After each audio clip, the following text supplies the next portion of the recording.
HSC ICT দ্বিতীয় অধ্যায়ের আলোচনার বিষয় ইনফ্রারেড।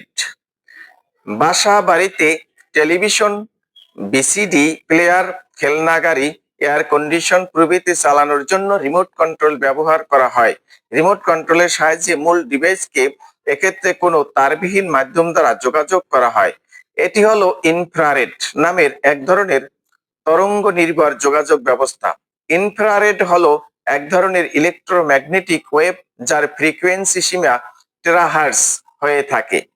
ইলেকট্রোম্যাগনেটিক স্পেকট্রামে 300 গিগাহার্জ হতে 430 টেরাহার্জ পর্যন্ত বিস্তৃত ব্যান্ডকে ইনফ্রারেড নামে অভিহিত করা হয়।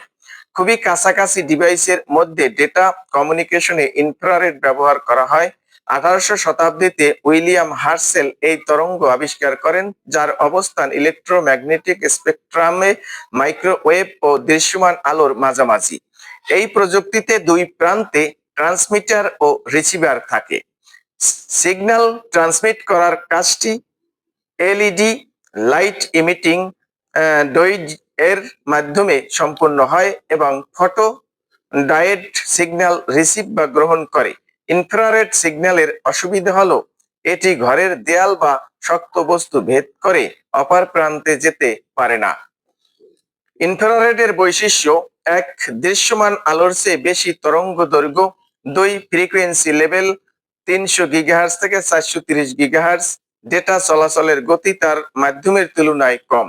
ইনফ্রারেড এর ব্যবহার: 1, গৃহ সামগ্রী পরিচালনা, যেমন ঘরের দরজা, জানালা, পর্দা, লাইট, ফ্যান, এসি প্রভৃতি রিমোট কন্ট্রোলের সাহায্যে চালু বা বন্ধ করতে। 2, কার লকিং সিস্টেমে।